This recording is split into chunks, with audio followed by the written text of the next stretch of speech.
We all live in a corrupt world dominated by lies and manipulation. Now, what we're all fed is a lie, a narrative. And this is the response of a journalist when asked on Twitter why it is he has never revealed the truth about the Abu Dhabi fraud, the biggest sporting fix of our time. And the reason that he answered is he kept a roof over his head.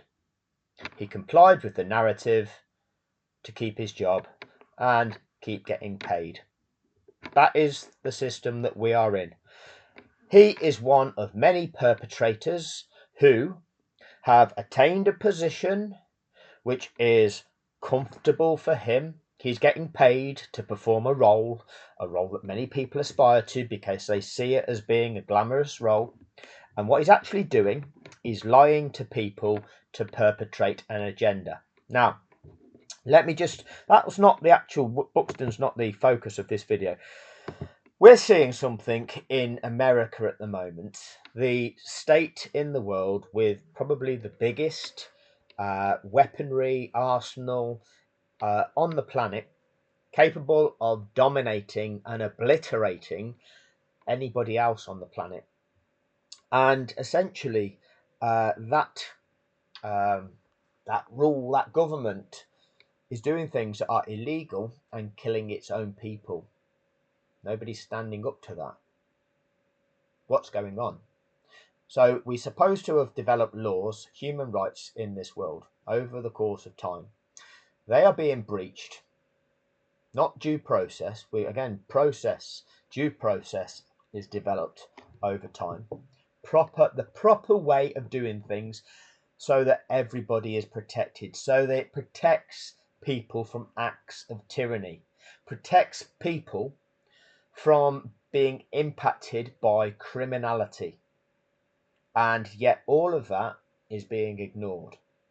We have dictators killing their own citizens without consequence. That same dictatorship is threatening to go into other countries and saying, oh, if those regimes kill their citizens, then we'll come in and kill your regime. And the only reason they're actually doing that is not because they care about the citizens, is that those regimes are in control of some assets that the American empire wants to steal and seize control of. And we call it the American empire. But ultimately, it's not American citizens that actually benefit from it, not the majority of them. The whole thing of nations is a bit of a facade because ultimately, many of us around the world, we're in a similar position. We are essentially the workers, the enslaved ones. There is a class, they like to be referred to as elites, but what they are is people who have an ideology of supremacy. Supremacists that see themselves as being better than everybody else, willing to trample over everybody else, treat other people as being scum, because they want to sit a position in this world which gives them positions of power, authority, the ability to treat others however they want, as long as they remain with the power, with the control, with all the wealth, with all the resources. So they corruptly want to seek to control all of that, which gives them all of that in return. All of the wealth, the status, the power to do what the hell that they want. Now, they're not necessarily the leaders that are of the country because they're just a facade. We're under this notion that we elect a representative in our area of the country to represent our wishes on the national scale, and therefore the national interests of our country, the things that are affecting our country, which the government has to decide supposedly for the benefit of the people of the country, your representative votes for your interests in determining national policy. That is an entire facade. What is really going on is those supremacists, those so-called elites, are playing a game behind the scenes for the control of the things that they are going to gain money out of. Wealth, power, status. They're playing a game for that. And what they do, they then have the people under their control that then are performing in government to give us the illusion that the country's making the decisions for the benefit of the people. The decisions being made ultimately perpetrate the agenda of those who are making money over what is actually going on. So Donald Trump, being a dictator of the US, he is a perfect candidate to represent these people that ultimately will benefit because he shares the same ideology. He's that much of a narcissist, has got that much ego that he loves that ability to have power and control anyway. But remember that people funded him. Remember that people supposedly donated $200 million to fund him to become the president. Now, in return for that $200 million, now Trump's actions serve to enrich them. So the notion of going into Venezuela to steal their oil, so to perpetrate war crimes, steal a country's assets, he's handing the control of those assets to billionaires, to the petroleum barons, who will then be the people who receive the profits from the stolen oil. It's not the American people. They tell you it's the American economy. If you cared about your people, you would realize you don't kill your people, you do not oppress your people by the use of tyrannic force. You would respect the fact that your citizens had human rights. You would respect that the citizens of the world, even if they weren't born in your country, still have human rights, and there is still proper due process if you are going to introduce policy to say that you're not here in the appropriate manner and therefore you don't have a right to reside in a country. There is still due process. The notion of killing people, treating people worse than you would an animal, for which there is consequence, and this is all being perpetrated by a corrupt regime. Somebody that has turned its forces, enabled its forces to act with impunity in an illegal manner, harming its citizens. And who is checking that? Who is holding that to account? Now, food for thought would be back in 1930s Germany, when a dictator of a country set up his own force on the people of his own country who were going around rounding people up to do similar things, killing people back then. Nobody stopped him. It went on to supposedly cause a genocide back then. They call it the Holocaust. It then led to a world war whereby it's estimated in excess of 50 million people lost their lives. Now, back in 1930s Germany, if good people would have stood up to that, would have stood up for humanity and human rights and accepted that what is going on here is wrong, nobody's doing anything about this, and actually something needs to be done.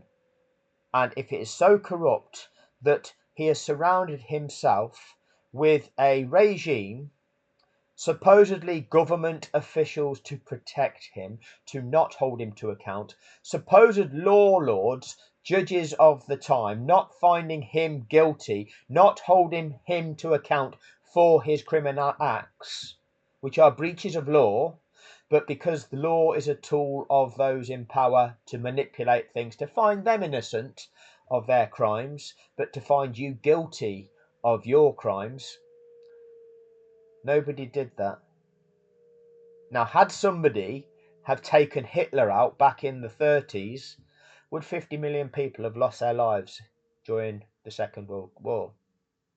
And this is what we'll probably never have the answer to.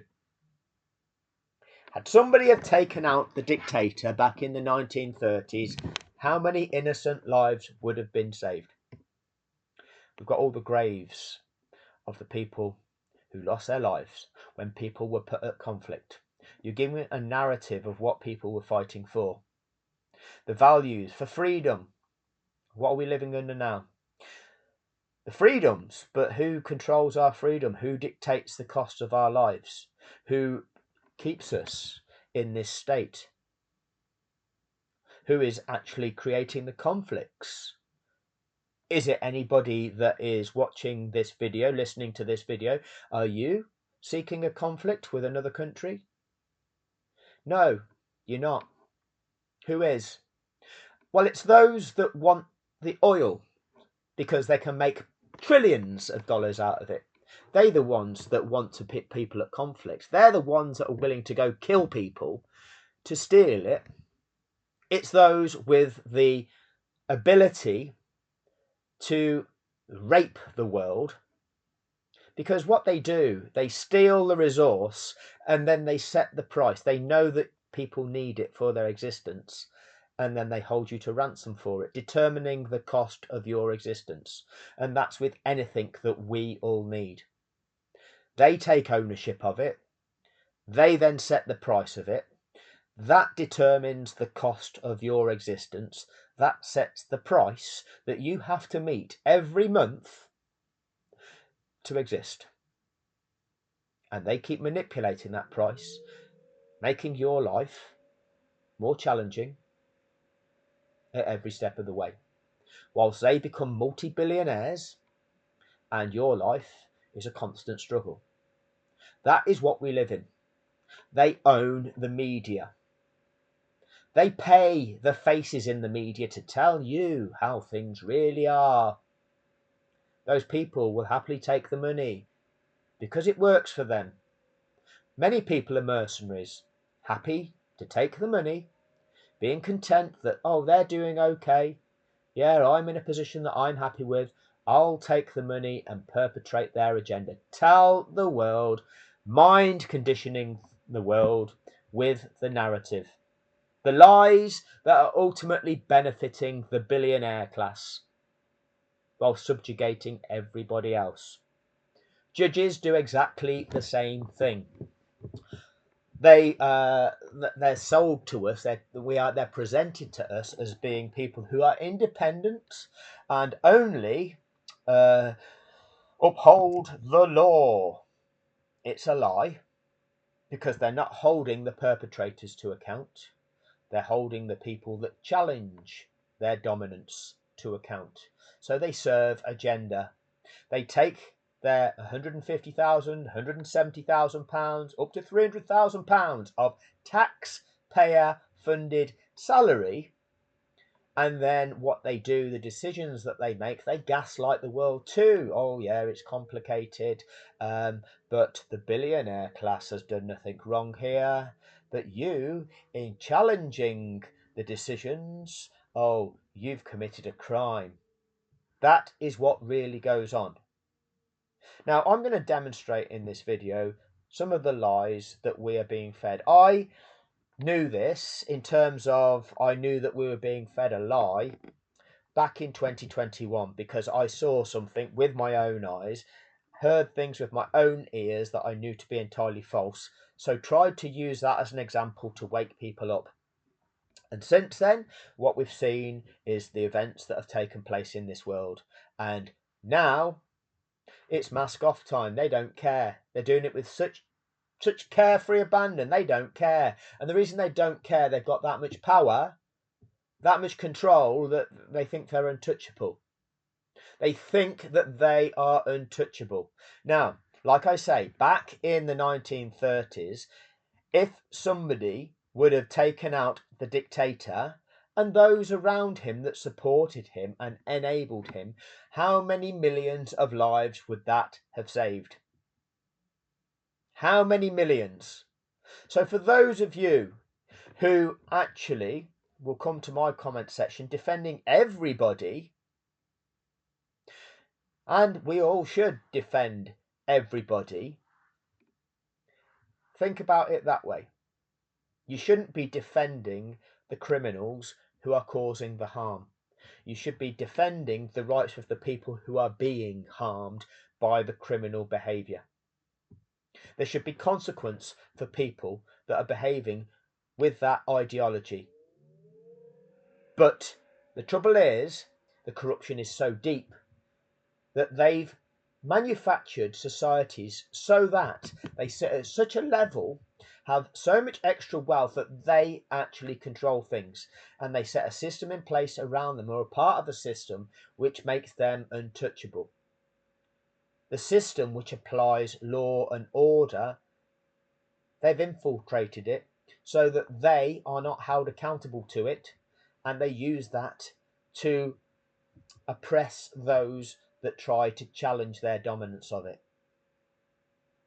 That is what is actually happening. So they use their media to lie to us. Let's have a just look at this clip here. And the sound's gone silent. Let me just crank that up. Rewind here. When you say that we shouldn't jump to conclusions, you have to understand everybody in America is watching these videos. Everybody in America is seeing what we saw. And so when you say we shouldn't jump to conclusions, remember that the first people that jumped to conclusions were Kristi Noem and Donald Trump. When you say that we... So you have the head, the dictator of this corrupt regime, criminal entity, is saying to us with lies, the victim of a state murder, okay, his state Gestapo, his state operatives have committed a murder of an American citizen, and the head of that regime is trying to present that the victim was the one who was the threat to America. The victim was the one whose behavior was unacceptable. The victim here was the perpetrator, is how the head of that mafia state is presenting it. And he used the media. The media originally presented that version of events. Donald Trump's statement is this, everybody. This is what our dictator wants you to believe, but they don't word it like that. This is what I'm saying. This evil has control over the broadcasting system so that it can put out the message that it wants you to believe. It has control over the mind conditioning machine. That's how it works.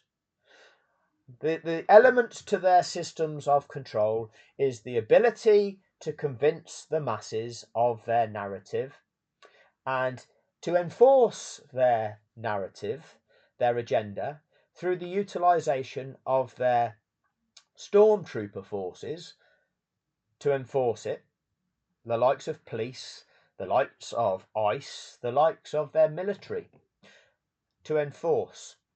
And the court system, the supposed legal system, with which to measure the allegations against the law.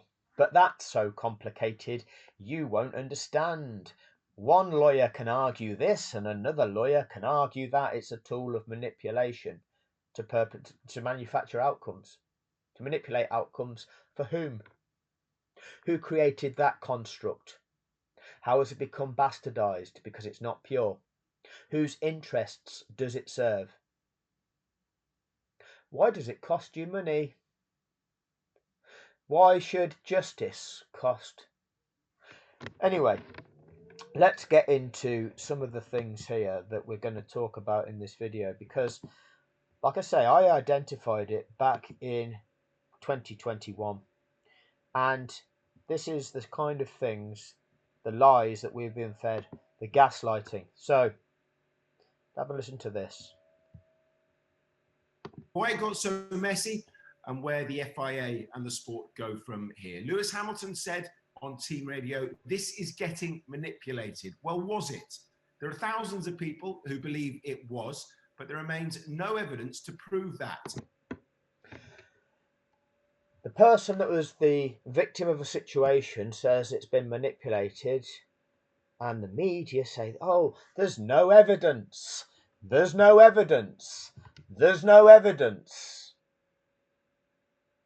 Say somebody who takes the money to mind condition.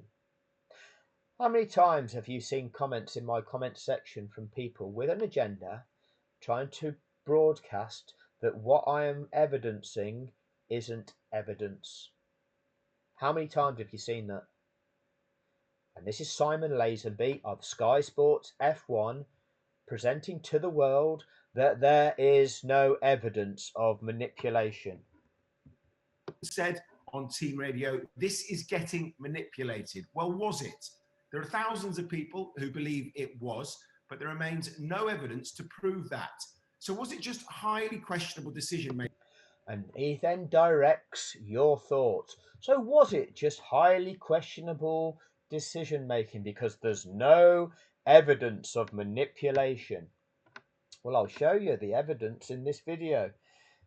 But this is what happens. The media is owned by a billionaire entity. Now, you've got to trace the roots of the ownership of all of these different things. The show of Formula One in that 2021 season made $4.8 billion increase on its supposed value due to exciting the children with its false narrative. It owns the media. It owns the systems which inform you of how things are. And he says he takes his money to tell you there's no evidence of manipulation. This is corruption to the core. And you have corrupt individuals taking their money to perpetrate that lie. Now, we have another video that I'm going to get into, which is the BBC's version of it. And I'm just firstly going to demonstrate the truth of the situation using this example, because apparently there's no evidence of manipulation at Abu Dhabi 2021. Let me show you how this works. They get away with it because they know many people are uneducated in terms of their knowledge of this particular sport. They get excited by seeing some cars go around a track. Oh, some really fast cars, and sometimes they crash. Wow, exciting, right? They don't understand what's really the rules and regulations of the sport are, and when something happens, why things have to be done a certain way. They're not told that because the presented experts don't tell them that. Because they don't tell them that, they can use that as a dynamic to keep people excited, keep the entertainment going. Because really, what happens when a crash occurs in a Formula One race is the race gets neutralised. We've got to stop the race now because there's now a danger, right? There's now a real big safety concern, and we've got to deal with that. And that means we've got to stop the race. And what that does, it actually, rightly or wrongly, but they've decided that this is how they do it, and everybody's accepted that.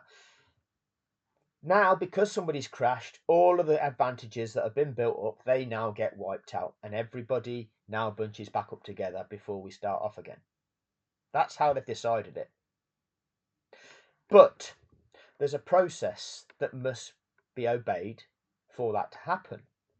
But they don't explain that to you, because what will happen is when there's a crash and they deploy the safety car, you'll get the commentators going, oh, safety car, now what's going to happen? Oh, it could be this, it could be that. Will this happen? Will that happen? Stay on the edge of your seats, everybody.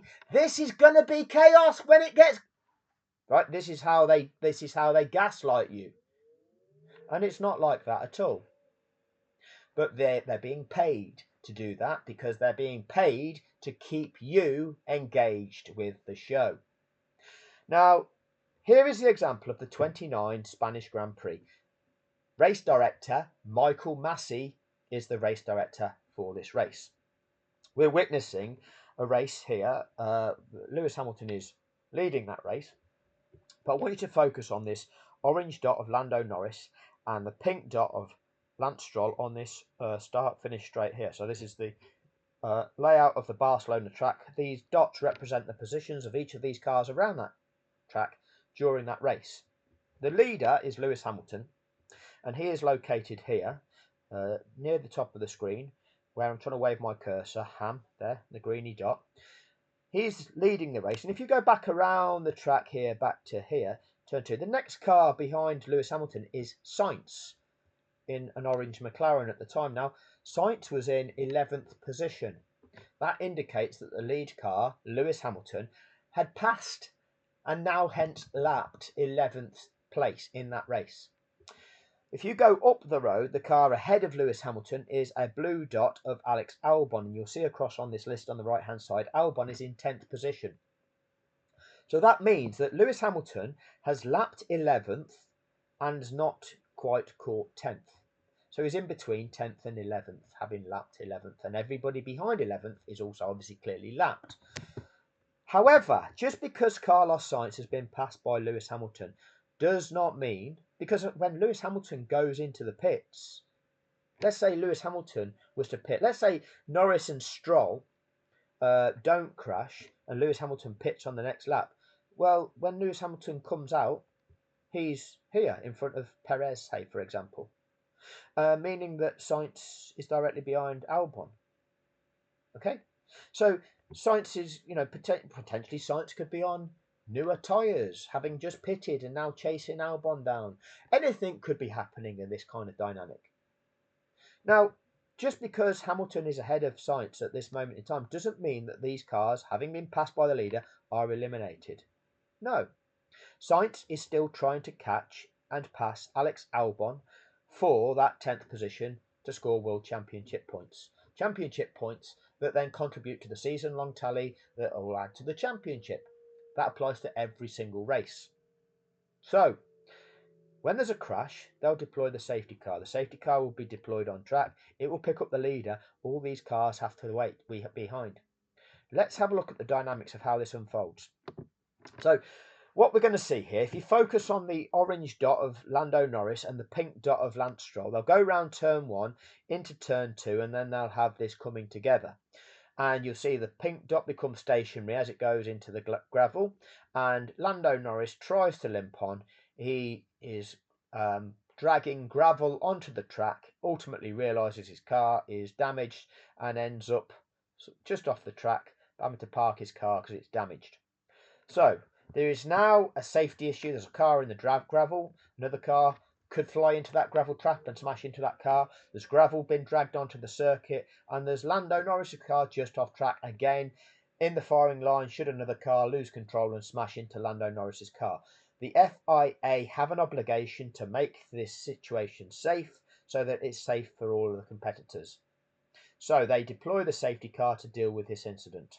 Safety car will be deployed on track. You'll notice the speed of these dots moving around the track has changed. Now, let's just go back 10 seconds. Albon here has shifted into there. Albon, being ahead of Hamilton, has pitted. He's gone into the pits. Hamilton also pits. So we'll see that play through once this stops buffering. So remember Albon, and it says it up here, Albon is there, Hamilton is behind him on track, but clearly, obviously, Hamilton here is leading the race. As this plays through, initially, Sainz and I think it's Giovinazzi, well, you'll see. We'll see whether they pit or not. They choose to stay out this time around.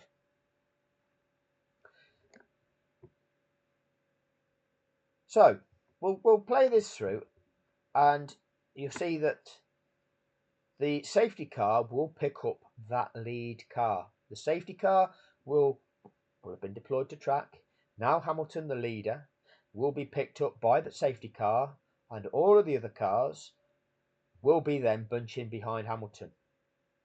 So initially, these cars, if the safety car would have been on track, but because Hamilton was in the pits and these cars have now unlapped themselves, because Sainz and Giovinazzi were previously lapped.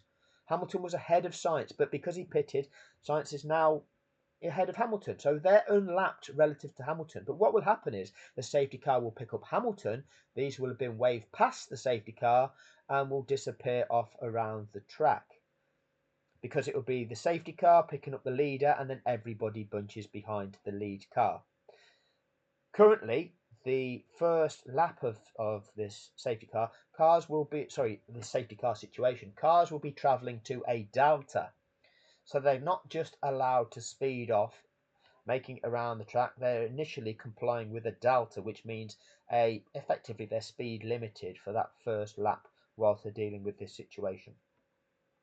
Now what you're going to see as this delta situation goes is that these cars will disappear off into the distance, and the other cars that are now behind the leader will eventually bunch, forming a bunch of cars, but it's not in the correct race order. You have Hamilton, followed by now Albon's in 11th because Albon had a slower pit stop, must have had an issue in the pits, costing him a bit of time. He went into the pits ahead of Hamilton, has come out behind of Hamilton, so clearly he was in his pit box for longer.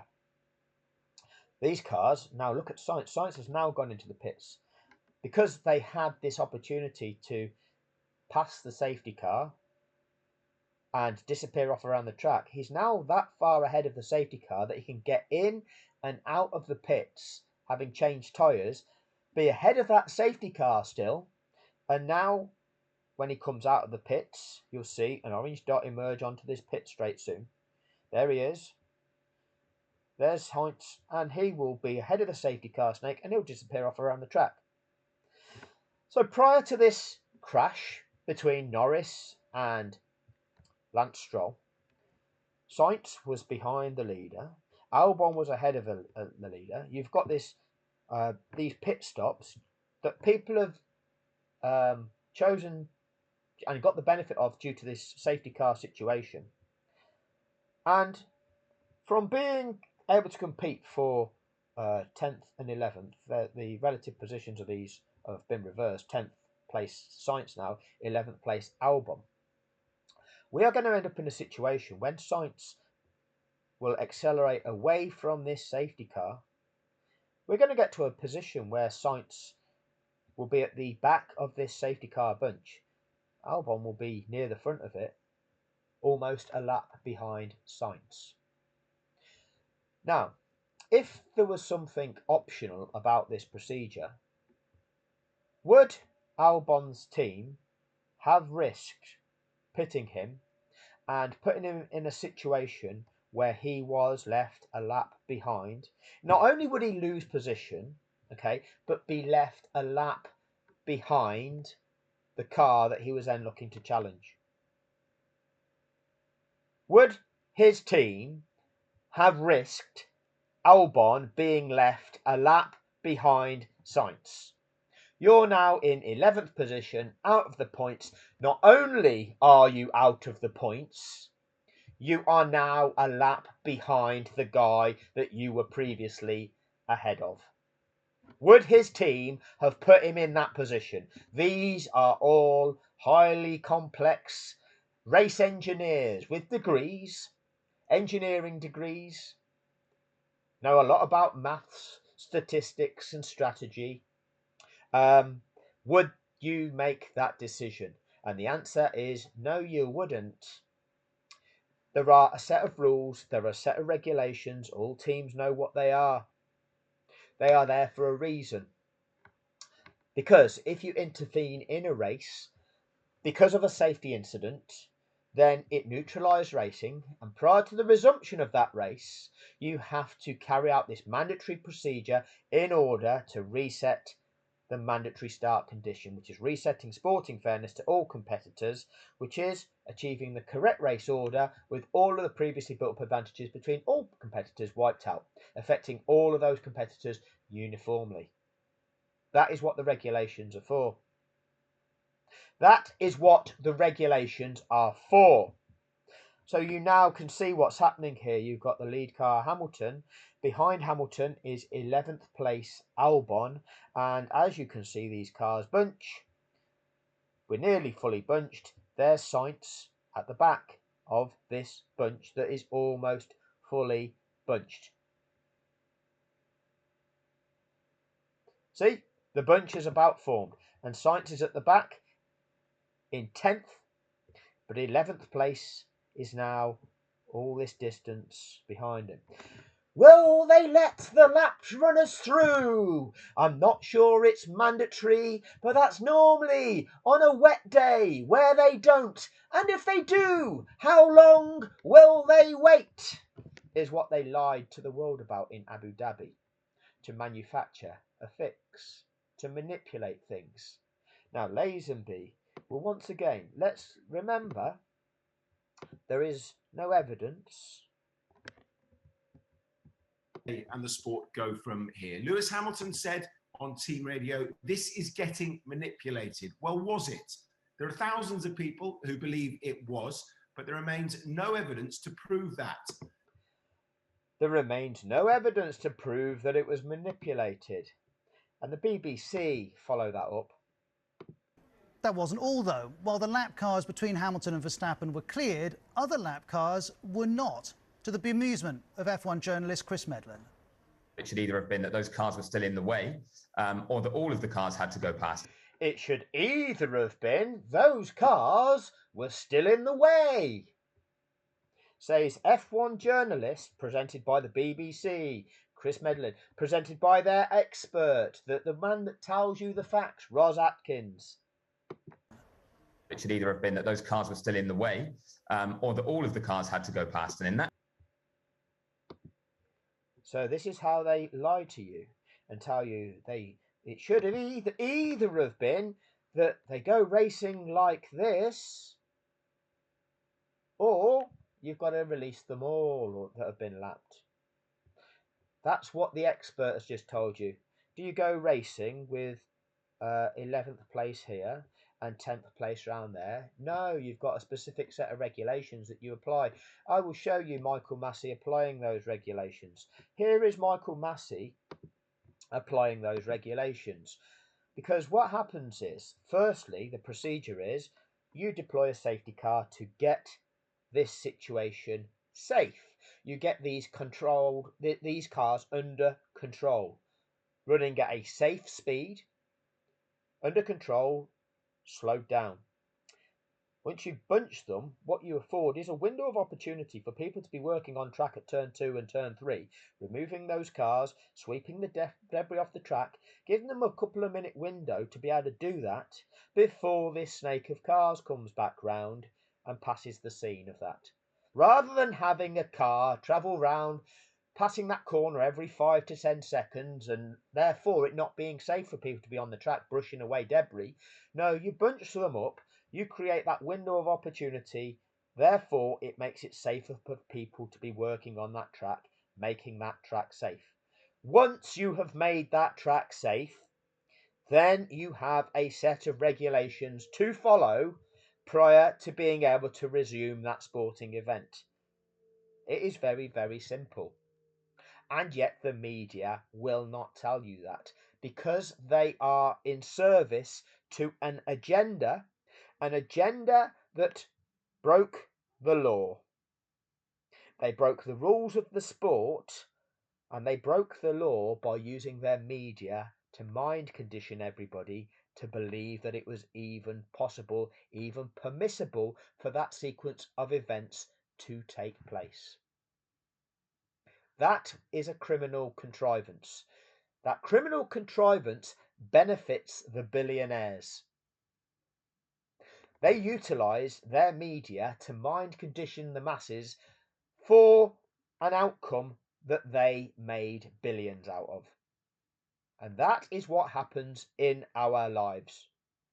They use the media to condition our minds, to make us believe things to be a certain way, which they benefit from. So what you are seeing now is Albon, Hulkenberg, Ricciardo,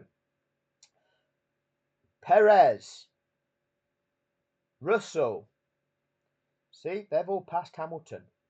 These are the cars that have been lapped, are now being released. So who's behind Russell? Kubica, Stroll. Oh, Kubica, because Stroll and Norris are out.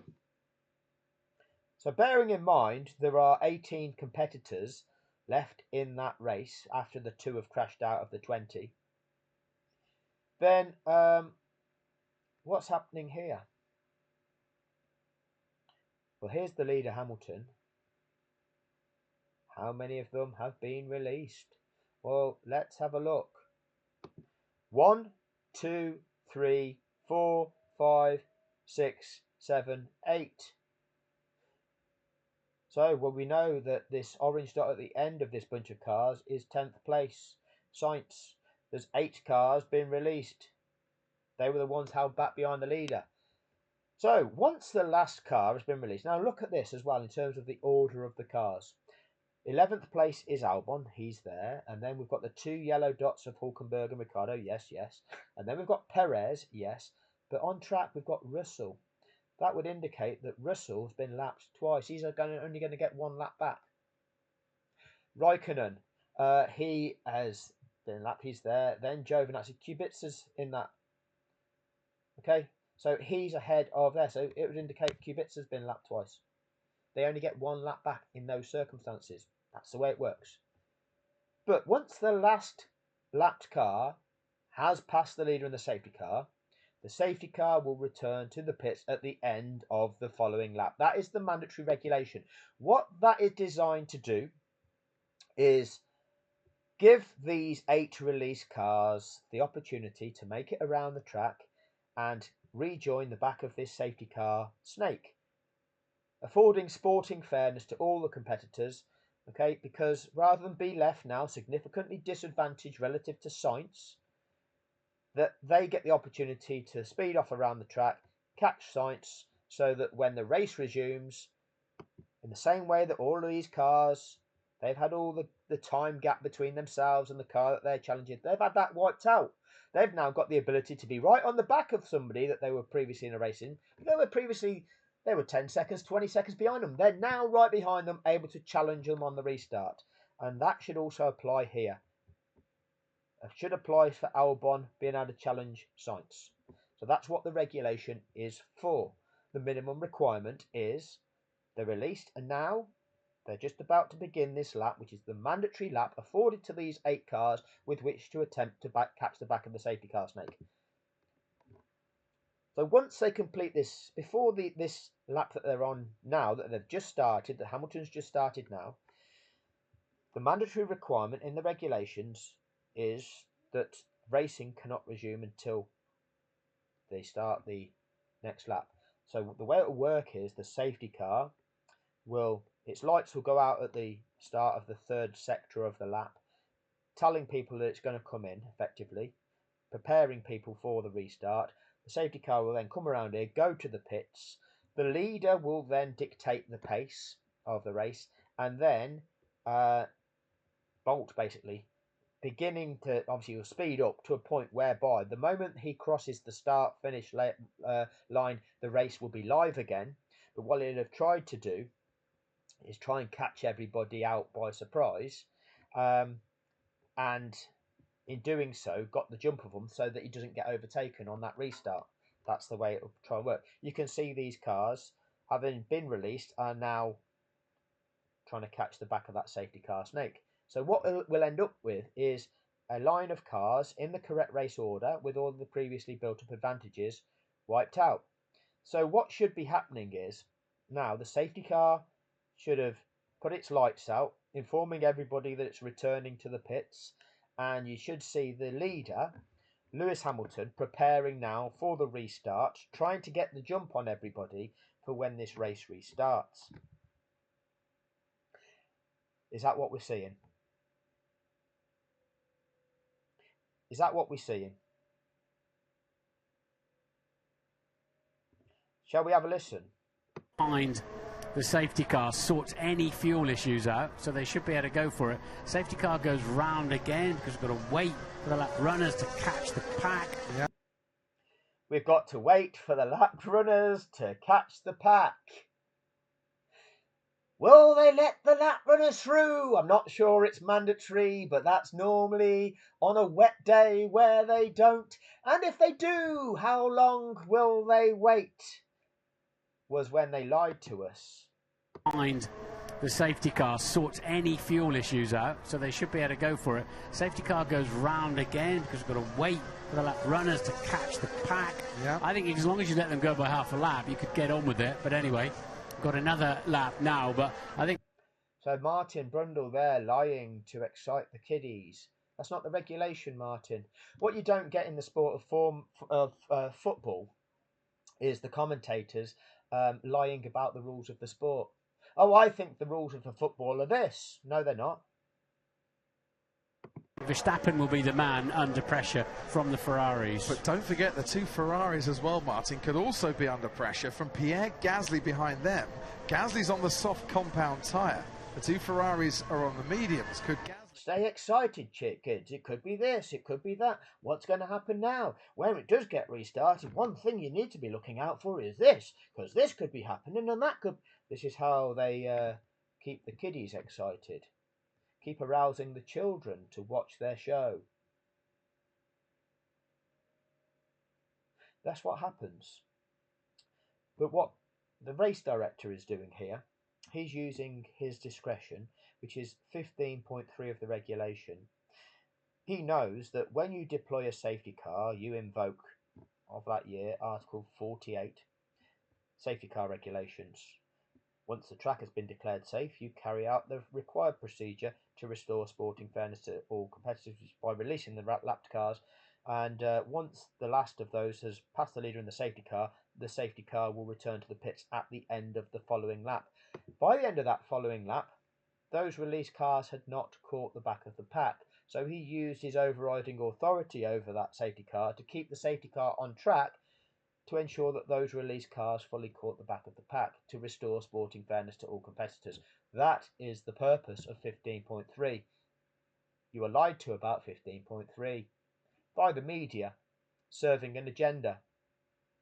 I get people in the comment section with their hate that want to present me as being full of hate, want to present me as being the liar. These people have their own desires. This is what they do in this world. They put people against each other. They realise that people have different agendas, different desires, and they incite those people. They radicalise those people with false beliefs. This is how the control system works. They identify the points of conflict.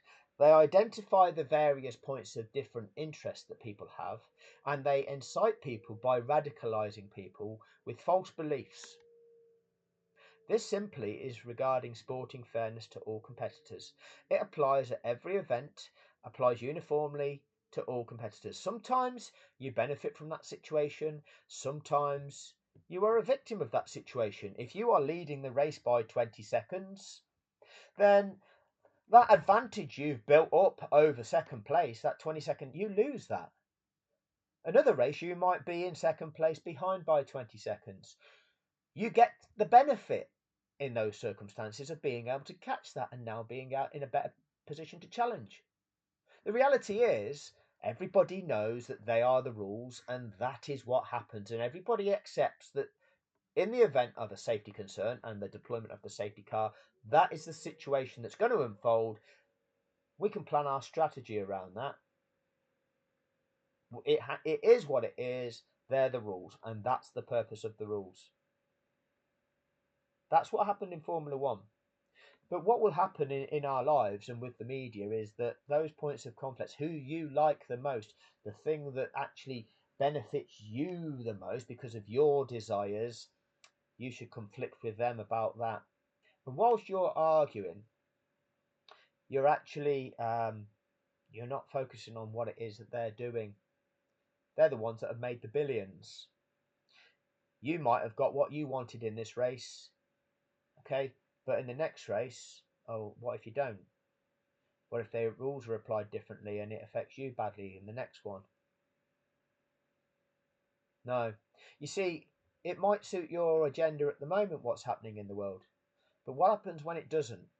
This is why we have rules, this is we have laws, and they apply uniformly to everybody, or so they should. And there should be a consequence for everybody. Therefore, everybody knows where they stand. But that's not how it is. When you've got tyranny that rules, then they just apply whatever they want for their desires, and anybody can be the victim of that. And you might think it's okay because you benefit at the moment. You're not the victim at the moment until the time comes along where you are the victim because you didn't stand in solidarity for what is right. You didn't stand in solidarity, I can't even speak properly, in solidarity for justice. Each and every one of us should have a right to exist in a fair system. But no, people are too small-minded, argue for their self-serving desires, and perpetrate acts. Many will take money to perpetrate that. They can easily be bought. They're mercenaries. Somebody pays them the money, gives them some status. They'll do whatever. They're bought. If an outcome achieves which fulfills your selfish desires, you can celebrate that. You're happy. What happens when it doesn't go your way? Because you don't understand the people that are actually making these decisions, because they don't care. They're not doing it because they've got shared interest to you, because they're thinking exactly the same as you. They're doing it because it benefits them, and they don't care about you. So just because it benefits your desires on this occasion, ultimately, that might just be a one-off. So the only way that really we're going to get fairness in the world is if people unite and people stand together and understand the dynamic that we shouldn't be fighting each other. We should be fighting the corrupt entities that are ultimately in control. They control the governments. That's just a facade to give us the illusion of who is causing us our problem. But you need to look at who is funding the governments. Who enabled the dictator Donald Trump to become president? Who funded his presidential campaign? And now, how is he paying them back? Because you don't just give somebody $200 million for nothing, for no return. Understand that this is the dynamics of power. Those people that sit at billionaire level, multi-billionaire level, they know how that system works.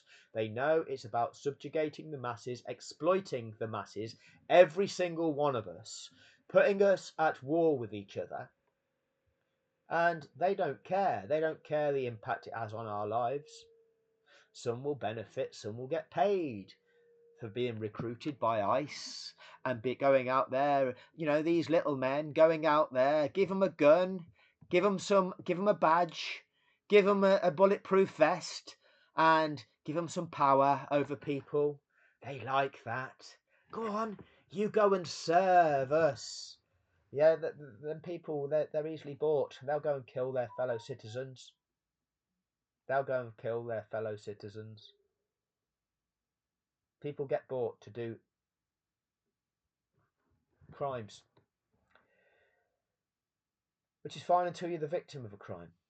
And then what? And then the judges, who should be there to impose penalties on those people who have perpetrated criminal acts, well, they're acting for the regime. They're even questioning, is this legal or not? Well, what's the law say? Well, we've got the operators of the system taking their millions to perform an argument to actually decide the merits of whether something is right or wrong or not. Oh, nobody knows. It's complicated. But we'll take our money out of it, out of the argument, rather than stand for integrity and stand for what is right and wrong. That's another part. So you've got the media to mind condition the masses. You've got the judicial system that is there to perpetrate the agenda of that is in control. And then you've got the operatives within that system. You've got the operatives within media that will tell you, oh, let's go to an operative within the media that would like to tell us about the rules and regulations. We'll go to Andrew Benson. In that case, it would have meant the race probably finished under safety car and Lewis Hamilton would have been world champion. That didn't happen, though. Instead, we had a one-lap shootout to the fury of Hamilton's Mercedes team boss, Toto Wolff. He told the race director, you need to reinstate the lap before, that's not right. To which Michael Masi replied, Toto, it's called a motor race, OK? Lewis Hamilton also said on race radio, this has been manipulated. That's rejected by the F1 authorities. Oh, the F1 authorities reject that. And as the championship reached its finale, Verstappen passed Hamilton, fended off a counter-attack and won. The race was over, the story wasn't. Mercedes lodged 2 appeals to overturn the result, both were rejected, Hamilton himself entirely corruptly, and yet you've never been told the true nature of that. congratulated Verstappen, and we all tried to make sense of what had happened. David Coulthard offered this explanation. The expert doesn't know. And the sporting regulations are hugely complex as well. But it's complex, just like law, everybody. And the sequence of events of only allowing 5 cars to overtake Lewis before the safety car came in is not something that typically has happened. That's not typical. What did you typically just see? Before. So if David Coulthard says that, does that mean the race director was wrong? Not necessarily. The FIA do have another rule which allows the race director to override that and make the decision he feels is correct. That's the 15.3, David. That is the race director's discretion to keep the safety car on track for a further lap, as he was doing in Spain. We'll go back to that, David. Going to ensure sporting fairness, not to freestyle the safety car regulation, just separating out 2 cars to race off for a win, neglecting the chances of every other car in that race. That's not the regulation, David, but that's how the gaslighting confusion that you in the media are being paid to present to the masses. You'll happily take your money to lie to people, to condition people, to move on from a global fraud, playing your part in that global fraud. Which leads us to BBC Sports F1 correspondent Andrew Benson's conclusion that the sporting regulations do not cover this specific situation. The BBC Sporting F1 chief decides, let's just go for that again. Conclusion that the sporting regulations do not cover this specific situation. That's the BBC telling you that the sporting regulations do not cover that specific situation. An entire lie. So what is happening now? Which is the start line. Yeah. Basically, you cannot overtake until that point. So Hamilton, he will become the de facto safety car. He controls the pack. The 10-length car rule falls away now. It's Lewis that's in charge, and he can bolt just when he likes, but he's got to give the safety car enough time to get out of the road. So when the safety car goes into the lane. No, but for the fact that Russell and Kubica have been lapped twice, and you don't get 2 laps back, all right? The way the regulation is, if you've been lapped, you basically get to be back on the back in contention with those that you were challenging it around you. But if you've been lapped twice, it doesn't actually pan out that way. And the reason being, they don't really want to wait all the time to enable somebody that's been lapped twice to unlap 2 laps. Everybody again accepts that. But what you should have, were it not for that dynamic here, is the correct race order with all of these cars lined up one behind the other, able to compete. That's what you've got, barring that slight anomaly. Lewis Hamilton can lead the charge to the line. Hamilton from his teammate Bottas, Verstappen from Vettel, from Leclerc, from Pierre Gasly.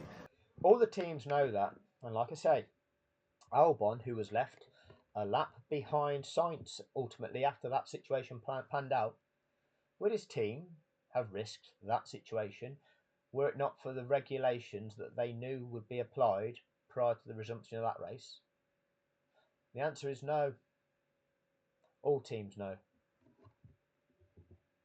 Grosjean, Magnussen, Kvyat and Sainz, the top 10 behind them. The lap runners have all joined the back of the train. Lewis Hamilton is now flying, trying to get the jump on the rest, as it's like the fastest, longest train you've ever seen going through that chicane. And Hamilton seems to have survived the restart, but look, Sebastian Vettel is now under pressure from Pierre Gasly, as I mentioned.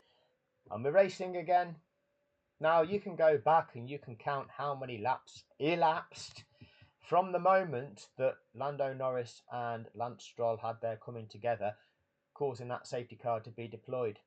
You can count the laps. You can then see what unfolded. This is what is the norm for that sport. You lose quite a lot of laps, on average 5.5. There were only 5.4 laps remaining in Abu Dhabi 2021. Go and listen to my other videos. You will listen to the liars during that time lying about what could happen. Will they let the lap runners through? I'm not sure it's mandatory, but that's normally on a wet day where they won't. And if they do, how long will they wait? This is the presented experts lying as that situation was unfolding to condition you to believe it was possible for that to happen. And then when it did happen, oh, he's made an error. There's some confusion. He's made an error. But they were telling you it was possible to happen before it happened. This is the mind conditioning machine. This is a global fraud. No team other than Mercedes protested the impact it had on their race. But each of those teams is now worth significantly more in terms of its value. The sport is worth significantly more due to the extra kiddies that they've attracted to the show, to the spectacle, which has increased the value of each of the teams. Funny that, isn't it? The media lied, the billionaires benefited. Who's in control of the media? The agencies that are tasked with investigating crime, which it's a crime, it's a fraud, it's a global fraud. We've all been missold something, which is a sport that was being contrived. The outcome of it was contrived. That is sport manipulation, that is sport fixing. That constitutes fraud, mis-selling, crime. The Serious Fraud Office in the UK refuses to investigate this fraud due to the economic impact. The economic impact is, how does this affect the economy? Well, what's the economy? Oh, well, that's money. Okay, what money does it affect? Oh, the billionaires. The billionaires that own the teams. Okay, yeah, if they're exposed as being part of a fraudulent sport that contrived the outcome, then people are going to switch off from watching this. Its appeal as being sold as a sport and people being interested in it as a sport is going to be much less. Just in the same way, you don't have people interested in wrestling as much as they are in, for example, boxing. You can attract much bigger audiences for boxing than wrestling because people realize that wrestling is really a pantomime. It's a scripted thing. Yes, they've got athleticism, but really it's not a sport where you get authentic winners based on merit. It's people following a script, putting on a show, and therefore that limits the appeal. And that is what Formula One is. And the moment that people find out will be the moment that the actual value of this plummets. And so the Serious Fraud Office don't investigate them, don't penalise them for their crimes, because that impacts the money situation for the billionaires and everything associated. And then, oh yeah, well, the billionaires give people jobs, and then it means these jobs won't exist. So the Serious Fraud Office, you don't investigate that because you don't want people to lose jobs, do you? No, the billionaires are the ones that need taking down and being punished. But no, they're in control of the governments. They're in control of who the government use their crime agencies against. And it's not the billionaires, is it? And then we use the court system to hold them to account. What will the court system do? Oh, that's complicated. Nobody knows. We're going to have to decide whether have we got a judge that's going to be authentic, or are they just going to perpetrate the agenda? Whose interests are they going to represent? We're going to get people that work within that justice sector representing the criminals to try and absolve the criminals from consequence for their crimes. And these are called barristers, and you have the Bar Association or the Bar Standards Board that will happily try to convince everybody that that's fine. That's ethical behaviour. Yes, the barrister has to do everything that he can to absolve his client of consequence for their crime. That's perfectly ethical, that is. That's the construct. The barrister's making millions out of doing that. Again, bought people. They don't care about what's right and what's wrong, what's ethical and what's not. They're happy to play their role in a system because that particular system is benefiting them. They don't care about the damage it has on greater society. They don't care the fact that it breaks the rules that are damaging to all of us. The fabric of society, they don't care. Mercenaries that will do anything for money, that elevates them, elevates their status, elevates their position in life. It's criminal. But it's a system that has enabled that.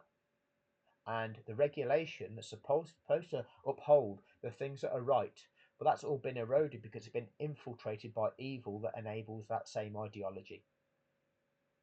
Supremacist ideology. Look at who is in control. Look at who has the leverage over who. Who is either paying people, bribing people to put them in positions and make them in that position perpetrate acts that actually benefit who the financial backers are. So, for in the example of the dictator of America, Trump, who funded his electoral campaign with millions and collectively billions of dollars, what benefit are they getting back out of that now? So Trump's actions that he is perpetrating, war crimes, committing acts of war against other countries to rape them of their resources and handing the rights to those resources to oil companies so that the oil companies can profit. What else is happening? Acts are being perpetrated using the resources of America, the American military, to apply force to perpetrate acts which achieve what? Oh, they rape the resources of the other nations and hand those resources to financial interests that then control those and set the price of our lives with the thing that now that they own that we need. Done by force. It's not Trump that can do it, is it? He's doing it for people that benefit. And then there's enough people that are paid enough within those systems of control. They're quite happily perpetrating that because they're doing okay out of it. They're not standing up for what's right. They're enabling it. And that's in media, and that's in supposed law. That's in all systems. This is the nature of the corruption that we live in. People, evil people with no integrity and just an agenda. And what people need to wake up to is that actually you might have got something that you think you like at this moment in time. You might think that they align with you, the billionaires align with you. You are scum. You are scum to them. You're actually the same as me because I'm scum to them too.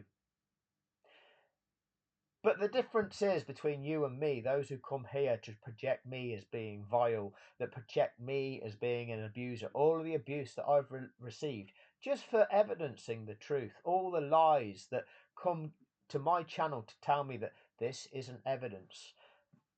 You do so because you've got an agenda. I don't know whether you're serving the ideology or it's just your selfish desires because you're a super fanboy of a particular competitor. You're not looking at the big picture, the impact on life. And there's a problem. It's about waking people up. I've had other YouTubers make videos to describe me being in a hateful manner because it benefits them because they made £2 out of a video they've made to describe me as being a hater, and that might get them a few extra subscribers. Agenda. Selfish agenda, rather than have the ability to see the big picture. Simple. People need to work together. People need to stand up against what is heinously wrong in this world. And what I need you to do, because again, this system of control is such that anybody that tries to wake people up, because if you got 8 billion people across the world woken up to what it is, people would uprise and kill the corruption. And clearly they don't want that.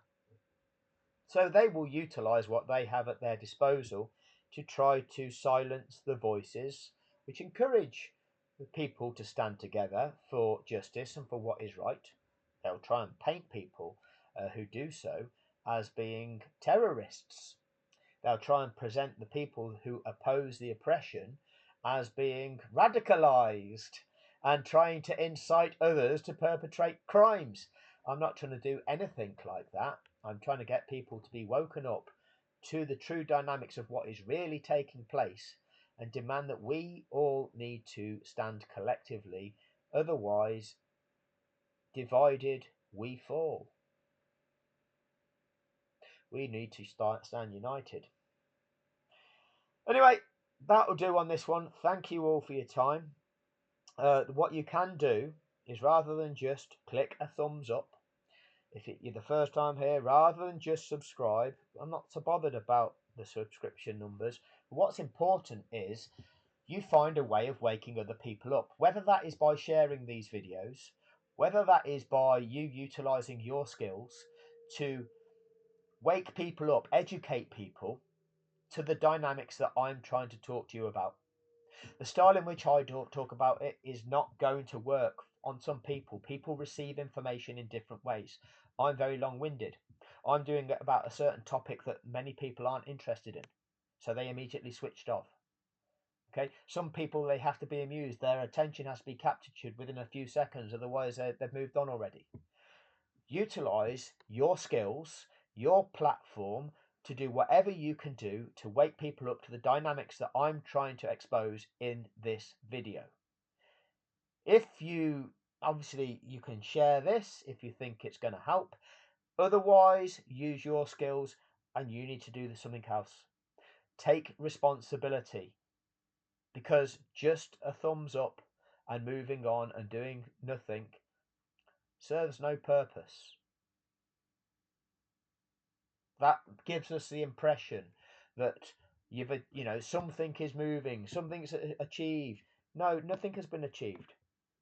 The video that has gone the biggest amount of views that I've produced, 183,000 views, which is tiny. Remember, they told us that a global watching audience of 108.7 million people witnessed the Abu Dhabi fraud. And yet, from my video, which is the only one I see which exposes the true nature of it, only 180,000 people. That's not even a fifth of 1% of the people who are impacted. They tell us 5 million followers, 500 million people on this planet follow the sport of Formula One. 183,000. Well, what's that? That's not even 0.1% of people are aware. Now, how are we going to get to them? Because the mystery formula, which shows people things that they might be interested in on these social media platforms, doesn't think that people are going to be interested in finding out about the fraud of Formula One, do they? Now, I appreciate the limitations of my presentation style, but how are we going to wake these people up? How are we going to get that information out there? Because that information is being suppressed. 3,800 likes, thumbs up, haven't made a difference. You can read the comments. The comments to that, there's many comments saying, this is the first time I've actually seen it presented like this. This is the evidence of, well, I've never seen it like that before. But 500 million people aren't being woken up. 0.1% of them know so far. How are we going to do it? Take responsibility. Do something. Thank you for your time, but please understand we're in times now whereby the rules, the laws of the world, which have been developed over the course of time, supposedly for people's protection, for us all, are being ignored, and nobody is holding them to account. The evil in this world, those with an ideology of supremacy, have infiltrated every aspect of our lives, and have got so much influence over the structure of the world that they can effectively bribe or have leverage over all of the systems, so that everything ultimately serves the agenda of the supremacist. And if you aren't a millionaire, you're not one of them. Understand that. You might think in the Formula One example, you get one of your desires, but you are not one of them. So, wake up. Thank you for your time.